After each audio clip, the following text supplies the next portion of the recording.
Reset. We are going to talk about 75 hard. Now, I do not have my microphone. I do not have my light, so I'm sorry about the darkness. Here, maybe if I do it this way, if I turn a little, that might help a bit. But you know what? I'm here. That's okay. We are going to talk about this. And it's a tactical guide to winning the war with yourself. Now, people who know me are going to be like, Allison, this is a book about mental toughness. And don't you always say how annoyed you are by the fact that people use the term mental toughness? Because I believe in mental discipline. Because I feel like mental toughness is about being angry with yourself. And I know some people might think it's in semantics, but I think it's deeper than that. Because toughness is about like harsh, and I'm like angry when I screw up, and if I'm not absolutely by the book, then like there's just no grace. There's no grace in yourself for mental toughness. And so I know I've talked about that before on the show, but I really, really think it's important. And yet, here's a book. And not only a book, a challenge that I am doing. I am in the middle of 75 hard. I am on day, let's check the app, because I don't even know. Let's see. I'm on day 28 of the app. So let me explain to you what 75 hard is first, and then we'll dive into the book. So 75 hard, you have to do certain things every day. And this is the checklist that you can see on the screen. So you have to do 2 45-minute workouts, and one of them needs to be outside. Okay, so that is an hour and a half of your day, plus travel time and getting ready time and whatnot, that needs to be incorporated into your life. The second thing you have to do is take a progress picture of yourself. And you'd think that that's really easy, but apparently that's how people mess up the challenge, is they forget to do their photo, or they forget to read 10 pages of a self-development book per day, which for me, that's really easy. The next thing you need to do is you need to drink 4 liters of water every day. Yeah. Now, that's not actually a problem for me. I'm a massive hydrator, but it definitely, on the days when you like aren't feeling thirsty or whatever, you definitely have to work at it. The next thing you need to do is follow a diet. Now, the diet can be of your choosing. I chose no dairy, no processed sugars, and that's about it. So everything else is just basically clean eating, because like what else is left? If there's so follow a diet and no junk food and no alcohol. So those are the rules of the game. But then whatever diet you choose, and I chose, as I said, no dairy and processed sugars. So that is surprisingly 95% of the time not as hard as you think it is, and that 5% is why it is called 75 hard hashtag. And I know that to be true because I'm like, oh, I don't want any dairy. I'm good. Like now I'm off it. I don't even want sugar. Like I was at Farm Boy last night and I, saw lots of different things and I'm like, no, I don't even feel like it. But today, when I finish my 3rd keynote of the week, normally after a keynote and when I'm traveling, which I'm staying in London right now, I would be like a glass of red wine, right? Go out with a friend maybe, or by myself, whatever. And probably something really heavy and cheesy, i.e. Joko nachos would be great. Or a big cheeseburger or something like, but then again, this is why, I've had some times in my life where I've carried a little extra weight, let's be honest.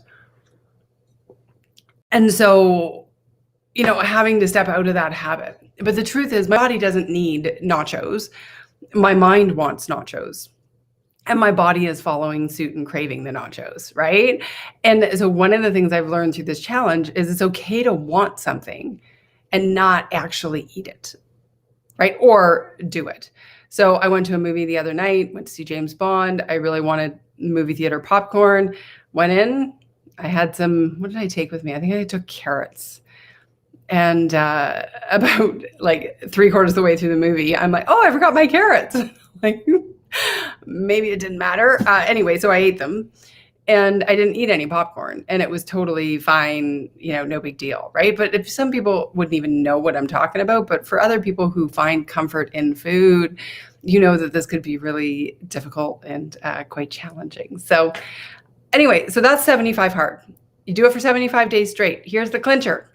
If you screw up, you got to start back over at day 1. So when he says no cheat meals, it's 0, 0, 0 tolerance. So that goes, because my end date is December 8th. So I am not going to screw this up. All right. Hey, Greg, you're on the road today. Awesome. Good to have you listening. And I'm on the road too. Well, not literally physically. I'm on a couch. All right, so let's dive into this book. And so here is the first reason why I don't love the concept of mental toughness. Chapter 2, kill, kill, kill. Like, that was backwards. Kill, kill, kill. Who wants to live their life like this? Just angry and mad. And I understand that is why some people are so incredibly uber successful, is because they killer instinct. And my whole being is about how do we be at peace with push ourselves, but be at peace with where we are now. And it's like our journey, not a competition with all of the other people. And so how do we rise together, not against? And the philosophy of this, right? Like the intensity with which this book is positioned and mental toughness is positioned. And by the way, this guy has a multi-million dollar company. I don't know if they're a billion or millions, I think. But probably 8 or 9 figures business, right? He's very successful. He's also got an edge to him, and I don't think it's masculine versus feminine. I think it's intensity and what inspires you and what carries you forward. And for some people, when they talk about mental toughness, it's an anger, and it's a lack of forgiveness towards self, and it's just got an edge, and it doesn't work for me. And so I call it mental discipline, which to me is okay, so I accept that I'm human. I accept that I have faults. I accept that some days I'm not going to be perfect any day. Let's be honest, because perfect doesn't exist. And so I can give myself the grace. My thinking with mental discipline is we don't let ourselves off the hook. We don't accept our own bullshit. We, play, really a solid game in terms of this is negative, this is positive. I'm not going to accept that. I'm going to focus on this. We can turn off our brain when it starts getting into the spike, the spiral of, all negativity or whatever. To me, that's mental discipline, as opposed to toughness, which is this is the path I'm on, this is what I want to accomplish, and this is who I am, and this is what I'm only going to do. And if I falter, then I'm an asshole, which is sort of what this guy is saying. But forget that. The thing is, the principles that he's teaching are I absolutely, for most of them, absolutely believe in. And yet the way he's positioned it, the energy is wrong for me. Maybe not for other people. I still think it's a really great book to do.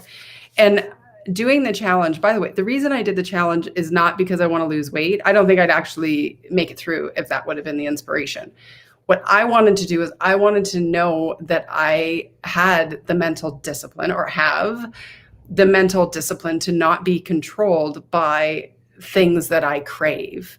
Not just food. I mean, sitting on a couch and watching Netflix instead of going for a second workout.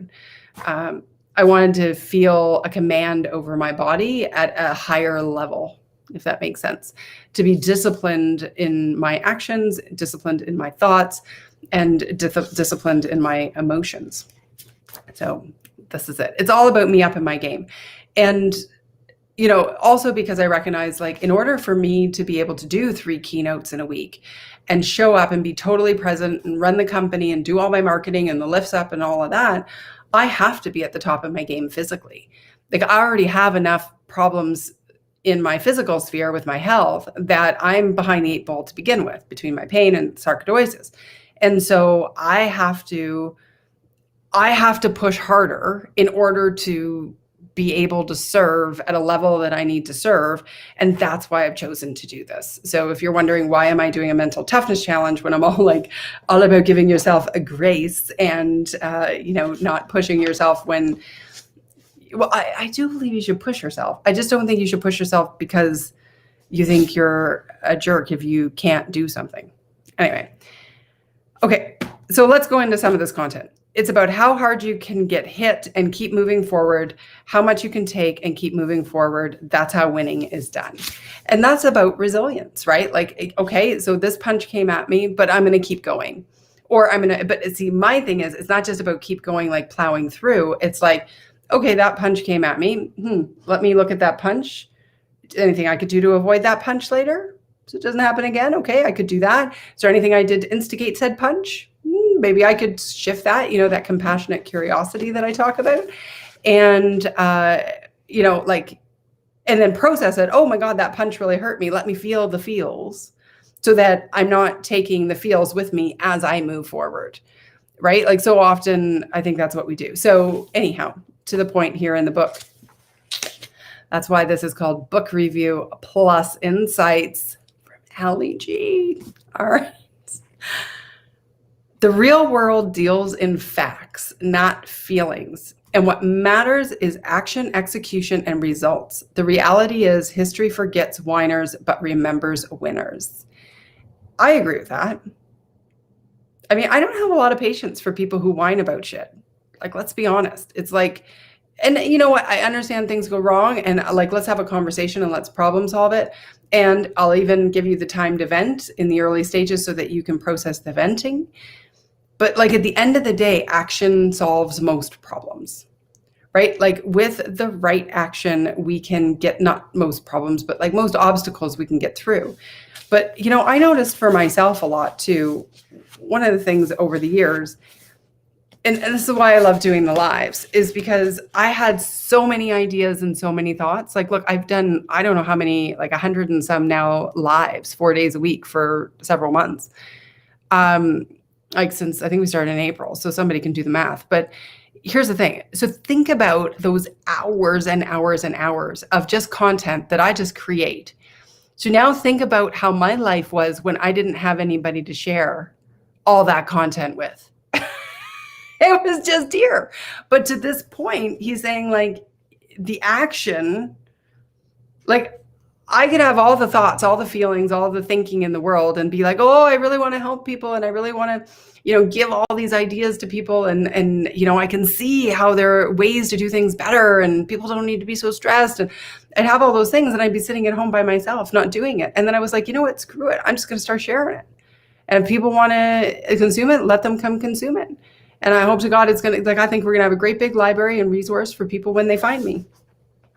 That's what I think. Anyway, yeah. So I did this. I was like the person, I'd have ideas about, oh, that's a good idea. And then I do nothing with the idea. And that's why 75 Hard is about doing the thing you don't want to do when you need to do it, even when you don't want to do it. We sometimes forget facts and statistics, but stories always stay with us. They are easy to remember if they involve something traumatic or graphic, like getting stabbed in the face. Oh, that's his story. I don't know why I highlighted that. I think that was just because I was like, oh yeah, of course we need stories. One indication is that we have become mentally tough is our ability to create wealth.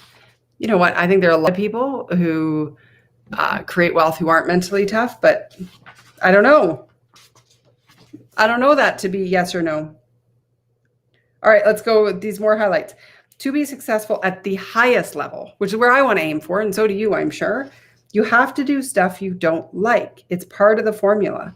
We're moving forward or we're moving backwards. And if you're not uncomfortable, you're moving backwards. So this concept of, Sarah said, oh, good idea. Yes, share. What was it? What did I say I'd share? Uh-oh. I don't remember what I said 2 minutes ago. I'm sorry, or 1 minute ago, I think. Share stories? I don't know. Anyway, but this concept, if we're standing still, we're moving backwards. Like if you think about inflation, if you think about just, how the world moves forward, if we just stay stagnant, I believe that, right? And yet I think sometimes it can be hard, 75 hard, to constantly be in growth mode. Like I got to tell you, since I started doing the reading, and with this 75 hard, you have to read 10 pages of self-development, a book a day, which I already told you. But I've been reading, like, what book am I on at this point? I don't even know. Of the 35, I'm probably, I don't know, it doesn't matter, 36 with this book. Like the constant growth, like sometimes my brain actually hurts when I'm reading because I'm like, oh my God, how much have I absorbed in the last while? And so I'm not surprised when people don't want to be doing the hard work to keep growing because it can be exhausting growing. I laugh my ass off, Allie. Thank you. Oh, if a good idea I didn't think to share, but now you do. Thankful you do. Oh, yeah, right? I just always just kept it to myself for years. Like sometimes I'd come out with a little newsletter or I'd like do a post here and there, but not ever like consistently at this point. And, I had somebody who said to me, she's like, maybe people take you for granted and, it's not really doesn't seem very valuable if you just do it every day for free and, all of that. And I'm like, well, here's the thing. Sure as hell not very much value if it's in my brain and not going to anybody else. So, what's the alternative, right? I don't know. Maybe somebody wants to hire me to do this show every day. I highly doubt it. Oh, actually, I'm not going to say that. Maybe somebody does. Oops. See, got to have that mental discipline to reel back in the negative thinking. The number one key to cultivating mental toughness is to intentionally put yourself in places that are uncomfortable. And the truth is, I think most of the time people don't want to be uncomfortable for obvious reasons. Among them, it's uncomfortable. So why would you want to do it? Like, what would be the point? And the point is because that's how we grow. That's how we get to the next level. That's how we blast through our comfort zone. And so, doing 75 hard and not being able to drink, not being able to, eat the nachos or any dairy, cheese. But I'm like starting to get over it, just today because I had another keynote and my body is like, I've been doing 2 workouts a day. Let's look at this. So what day did we say I was on? Or I am on? I'm 28. And so 4 days earlier than that, I started 2 workouts a day. Yeah, that's a lot. It's exciting. That's what happens when you do hard things. Your level of happiness is tied in direct proportion to how much discipline you are currently exercising. And so I got to tell you, like, happiness, I mean, that's my goal. I want people to be happier than they are now. If I think we all want to be that, myself included. Why not? I mean, it's a happy thing to be. And I believe he's right. The level of satisfaction from doing something that you didn't want to do and you still went ahead and did it when you didn't feel like it or you were too busy or whatever is surprisingly empowering. I don't know if it's happening. I think it's more fulfillment. Dan Martell, who is one of the guys who I watched for a really long time doing 75 hard that inspired me, him and Martin Latulippe, he says happiness versus fulfillment. And he says, I think a lot of people are looking for fulfillment, but they call it happiness. And I agree with that. I think happiness is just the moment. Fulfillment is feeling the purpose. And so I feel like when we're disciplined, yes, we help our happiness because we've done the thing and we don't have to, worry about not doing it or feeling guilty about that. But we're also, I think it's very fulfilling to know that you can count on yourself. And that to me is what 75 Hard is sort of highlighting for me anyway. I mean, it highlights different things for other people.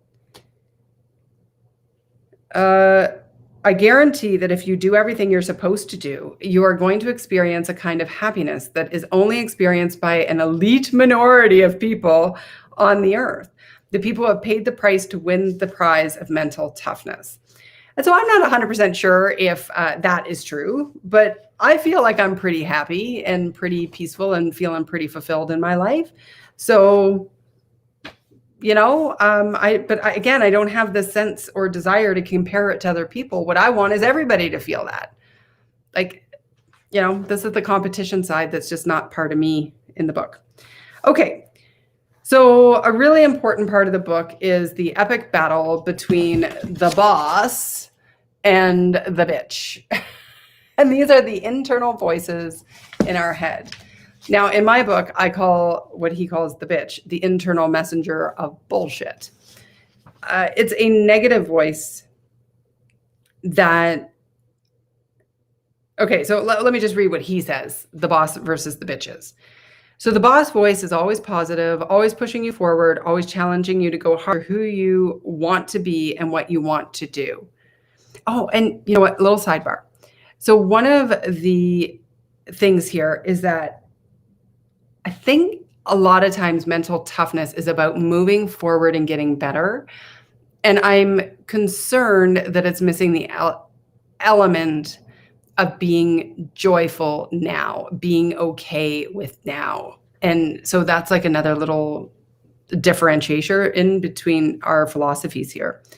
But the boss voice is the one that is like, I can do this. I'm good. Like, let's keep rocking and rolling. Whereas the bitch voice is a voice that speaks fear, doubt, discontent, rationalization, and laziness into our minds and hearts. The bitch voice is a forked-tongued, demonic master sorcerer who knows exactly what lies we will believe and exactly how to talk us out of anything. And you know, I remember way back when I was just starting my career and I lacked confidence and doubt, all those different things, fear, the rationalization, and I don't know about laziness, but rationalization is a big one for me. I can pretty much rationalize anything if I choose to. But way back when I used to say, I guess I still say it, when in doubt, talk yourself in, don't talk yourself out of opportunity. And so often we listen to that bitch voice, or as I call it, the internal messenger of bullshit. And by doing so, we are like literally stealing opportunity out of our lives. And so one of the ways that I've been able to overcome that voice in many respects, and he's still there, right? But having the mental discipline to interrupt that voice and go, not going to listen to you, little internal thought there. One of the ways I've did that is we've got to give our internal voice an external presence. And what I mean by that is like, get it out on paper, type it down, because what happens is when it's just in our mind, it becomes like it just festers and it goes with the imagination, and it can loop around and sort of swirl and get catastrophized and dramatized and all of that. But then when we put it out on paper, we can look at something objectively. And so for me, that was a really, really, really good exercise in mental discipline and your internal voice. Anyway, he talks a lot about, which one do you choose to define. So, or listen to, he says, identify the critical tasks that need to be done every day and complete those critical tasks. Like, in fairness, like, it is a recipe for success, right? The only thing is that the critical task that he's having you do in the 75 Hard Challenge, which of course I am doing, is specifically these things that may seem to most people to look a little bit extreme. But the thing is, once you get into it, you're like, oh yeah. And by the way, I don't think everybody should just jump into 75 Hard. I think you've got to have a reason to do it. I think you've got to have, you don't have to have anything, actually. You could just say, yeah, you know what, sounds like a good idea, I'll do it, and make it happen. So perfect. But I think that had I have done this challenge a year ago, I would not have had, first of all, I wouldn't have chosen to do it a year ago. And I know that to be true because I watched Dan do it and I thought, what the hell is he doing? Why would he bother doing that? Oh, ye who judges may judge themselves. Yeah, I was like, yeah, I'd never do that. Famous last words. And actually, fair enough. The reason because I only ever saw men doing it. And then his wife, Renee, she and I followed each other on Instagram or Facebook or whatever. And she was doing it. I was like, what? You mean women do it? She's like, oh my God, tons. And then I started looking. I'm like, oh, you know what? I'll do it. And then that's how it happened. Yeah, I know I've sworn a lot on this particular podcast, but you see what it says on the screen? No tweaking, no matter what, zero compromise. That whole compromise thing, this whole in moderation, I think is probably the way that people who have a tendency to rationalize, which would be one of my faults, not so much now, but in the past, I'd be like, oh, wow, we could do that. But I could also rationalize for the good. I'd be like, oh, yeah, this is great. Like, bring me a problem. I'll see the silver lining in anything. And it's really like when the funny thing is like my workouts, for example, I never ask the question if, I think when. Because once you've made a decision to do something, nothing else is available. Like the art of decide, the root of decide is Latin for to cut off. To cut off all other options. And so like with the food, except when I'm craving something, that's when I got to have the bigger conversation. But it's like, okay, what vegetables am I going to have? Which meat am I going to have? Like, that's it, right? Like there's not much. It's not like, oh, I wonder if I'm going to have, I don't know, whatever thing I would have. So that really, I think, is important. Real life doesn't zip by in rapid succession. It unfolds in slow, steady progression that is often painstaking and painfully dull. This has probably been the most eye-opening for me in the whole challenge. He says, you need to fall in love with the mundane. And I think that is the best advice. Like it is when I'm doing my walk runs in the morning and it's still dark. So I love it when the sun comes up because I just watch it come up over the lake and it's, beautiful and I'm like, inspiring and all of that. Today when I was out in the city and watching the sunrise, I was like, I can't see it. There are too many buildings in the way. I can't see it. And I was like running down roads trying to see the sun and I couldn't because there were too many houses. But anyway, but when I'm running and like I only run one way, right? Like I'm at the one end of the village and I run up the village and then outside past the sign and then up to the candy cane farm and then back again, right? And it's like the exact same walk, if it's a walk, or walk run every time I go out the door and I'm going, or when I do my workouts on my deck, right? It's the same thing. And it's like this mundane sort of stuff, right? And so Zishan, just put in a question in the chat box and I'll come to the question. Yeah. As long as it's not inappropriate, I'm totally good with having any question come on. It's chat for sure. So that idea of falling in love with the mundane, like so often it's the little repetitive tasks that we need to do every day that really ultimately end up making our success. And so how are you incorporating those? Like, so I look at it and I'm like, oh, I got to do this again. And then catch myself, mental discipline. And we'll be like, you know what? This is just something I need to do. And I'm going to fall in love with it. Right? Like, so, and find the good in it and find the freshness. Find the freshness, isn't it? Ask that parents. Want to ask that parents some against you what to do. You don't have to say that again. When you are on. Yeah, my parents, my father's no longer alive. So that he doesn't have much of an opinion. I mean, sorry, I was kind of making a funny, but I shouldn't because it might sound insensitive. My God, my dad was an amazing human. I loved him. I still do love him, obviously. And my mom just wants me to be happy and supportive. So there you go.